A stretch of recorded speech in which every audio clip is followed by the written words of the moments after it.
jako akawuwo nali mbere mu biyumba basajja ne bajja nga bagala kunsalako bulago. Mu biruddizayo w'emyaka 16 nga mutuuze w'ebbombo mu Wakiso District agamba nti obulamu bumukaluubiridde olw'obutaba na bazadde be, ng'agamba nti maama we Nansamba Agnes yamufaako ng'akyali muto wabula obulamu bwatandika okukaluba olw'ensonga nti n'ab'eŋŋanda ze batandika okumweyawulako kubanga baali tebagatta kitaabwe.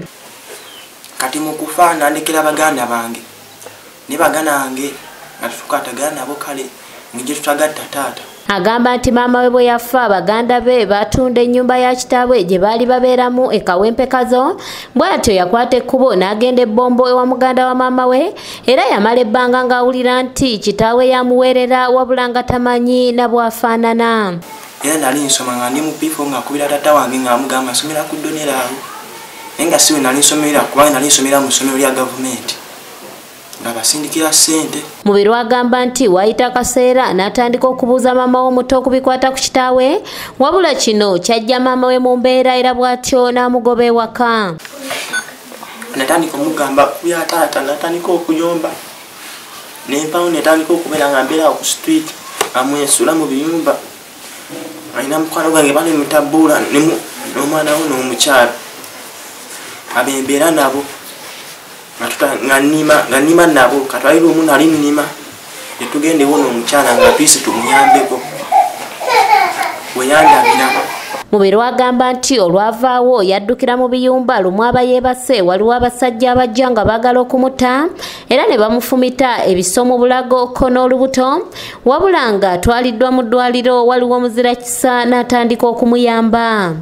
Nali mbere mu biyumba basajja ne bajja nga baagala kunsalako bulago era mu kuddukira naddukirawo oyo omukyala eyanyamba.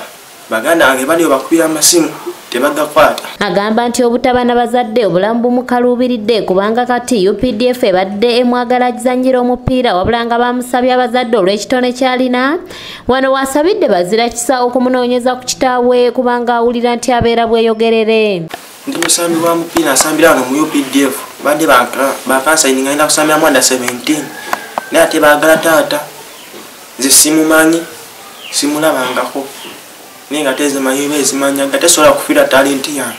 Safina Nabbanja ng'ono mukozi mu balakisi y'ebbombo ng'era ye yalonda omwana ono agamba nti maama w'omwana yafa wabula kitaawe ye Ronald Mutebi n'asaba amulabako yenna amutegeeze nti omwana we yamulina. Muzinyi wa mazina Maganda Nabweru bamuyitanga Kate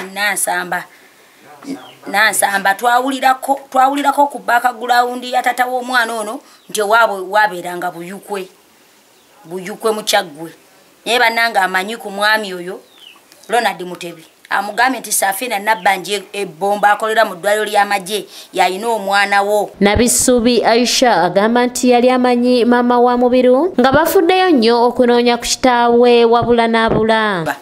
Kati ne babeera nga bwe nalaba omwana ono ng'atenze najja eno ebbombo ne mmulaba ne mbeera nga mujjukira kati kwe kubeera nga tukwasaganya ensonga zino ne neighbor wange ono okubeera nga tukuba omulanga eri abamanyi omwana oyo abamanyi taata w'omwana oyo famire ya taata we batuyambe omwana amanye ekika kye. Gwe wenna amanyi ku taata w'omwana ono amanyiddwa nga Mutebi Ronald kuba ku nnamba y'essimu eno wammanga. Ajje Samuel yakusakidde eggulire lino ku lwa ABS Television. Vanessa amanyi ku taata bamanyike bayimuyita Godfrey Mutebi.